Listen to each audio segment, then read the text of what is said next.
Hello friends, आप सभी का आपके यूट्यूब चैनल शिक्षापुर में हार्दिक स्वागत है। और आज हम फिर से आधुनिक भारत की क्लास स्टार्ट कर रहे हैं, जिसमें हम उत्तर मुगल काल पढ़ रहे हैं। जिसमें हम उत्तर मुगल काल पढ़ रहे हैं। और कल हमने पढ़ा था कि मुगल काल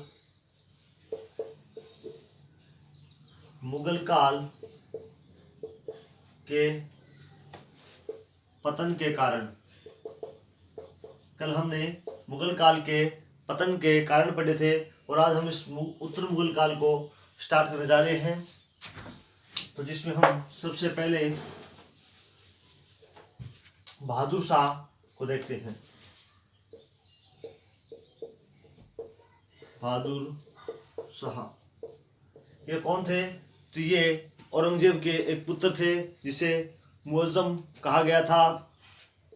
ये बहादुर शाह है, इनको उपाधि मिली हुई है। ये बहादुर शाह क्या है? बहादुर शाह की इनको उपाधि मिली हुई है। और ये उपाधि इनको कब व कैसे मिलती है, उसके बारे में हम थोड़ी चर्चा करने वाले हैं। सबसे पहले देखते हैं इसका शासनकाल। इनका शासनकाल, जो शासनकाल इनका 1707 से लेकर 1712 तक है। 1707 से लेकर 1712 तक है। ये एक युद्ध करते हैं, उस युद्ध को देखते हैं। वो युद्ध करते हैं अपने भाई आजम शाह के साथ। किसके साथ करते हैं? आजम शाह के साथ करते हैं। इधर होते हैं बहादुर शाह। इधर कौन होते हैं? बहादुर शाह फर्स्ट कहा गया इनको। और इन दोनों के बीच युद्ध होता है। उस युद्ध का नाम है जज्जाऊ का युद्ध। जज्जाऊ का युद्ध। और ये युद्ध कब होता है? तो युद्ध 18 जून 1707 को होता है। ये युद्ध कब होता है? 18 जून 1707 को होता है। किस किस के बीच होता है? आजम शाह व बहादुर शाह फर्स्ट के बीच होता है। और इस युद्ध को कहा गया है जज्जाऊ का युद्ध, जो 18 जून 1707 में होता है। इस युद्ध में बहादुर शाह जीत जाता है और आजम शाह हार जाते हैं। इस युद्ध में आजम शाह हार जाते हैं और बहादुर शाह जीत जाते हैं। अब ये जीतते हैं तो इनको जो उपाधि मिली थी, इनकी जो उपाधि थी वो थी बहादुर शाह की उपाधि। यहाँ पर मिलती है इनको।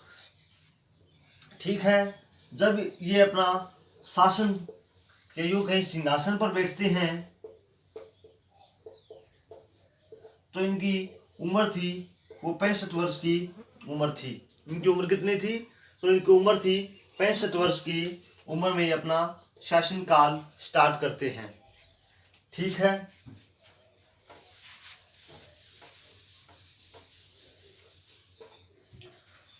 और इसके बाद ये क्या करते हैं?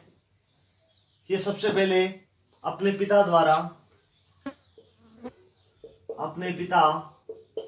द्वारा जारी किया गया जजिया कर को समाप्त करते हैं। जजिया कर को क्या करते हैं? ये समाप्त कर देते हैं। और मेवाड़ व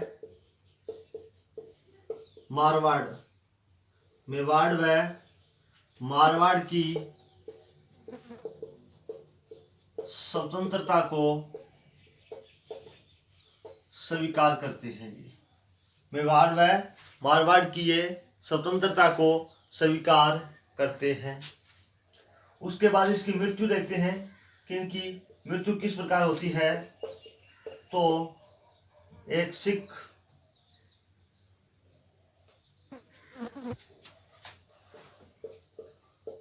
नेता है बंदा बहादुर सिंह।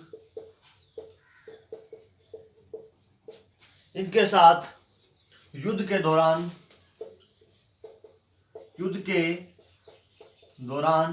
इनकी मृत्यु हो जाती है। युद्ध के दौरान इनकी मृत्यु हो जाती है। और ये युद्ध कब करते हैं? ये 1712 में। युद्ध कब करते हैं? 1712 में, जब इनका मृत्यु हो जाती है। इनके मृत्यु होने के बाद इनके पुत्रों में उत्तराधिकारी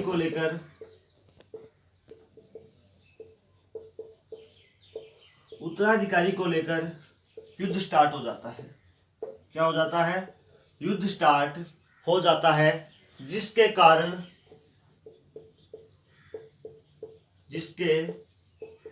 कारण इनका शव एक माह तक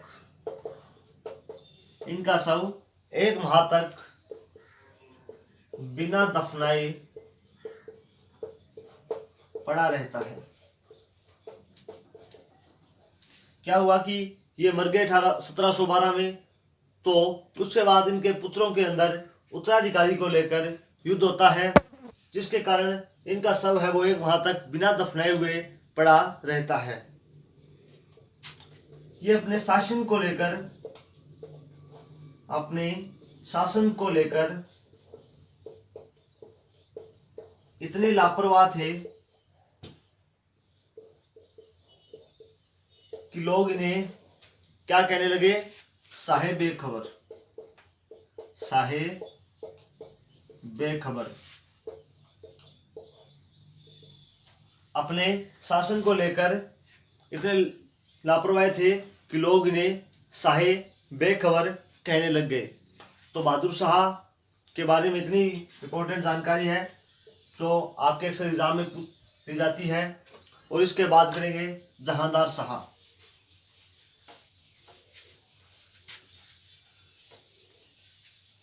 इसके बाद देखते हैं जहांदार शाह। इनका शासन सिर्फ 1 साल का रहता है, 1712 से लेकर 1713 तक। ये अपने भाई है अजीम, व एक इनका भाई और है जहान शाह। इनका भाई अजीम व जहान शाह को हराकर ये युद्ध जीत जाते हैं। और ये युद्ध है, या यूं कहें कि इनकी जो मदद की थी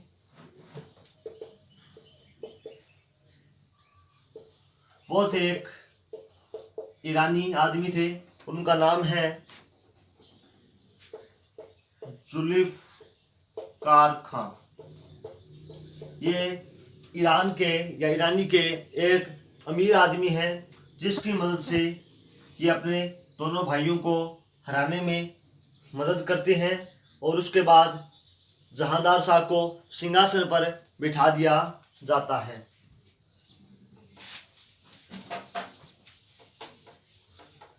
जिसके कारण अब जितना भी प्रशासन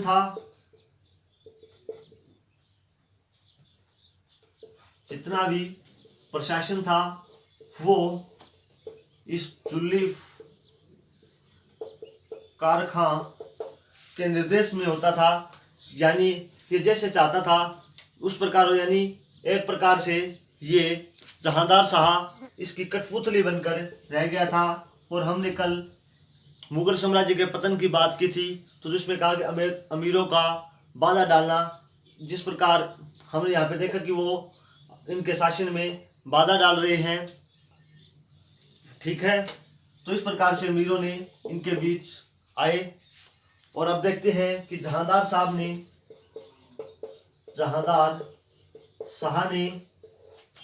आमेर के राजा सवाई जय सिंह को मिर्जा राजा की उपाधि दी। किसकी उपाधि दी? मिर्जा राजा की उपाधि दी। इनकी भी एक उपाधि है जहांदार साहब की,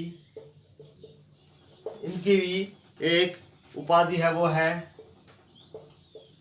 लंपट मूर्ख। लंपटम मूर्ख की उपाधि इनको दी गई है। इनके समय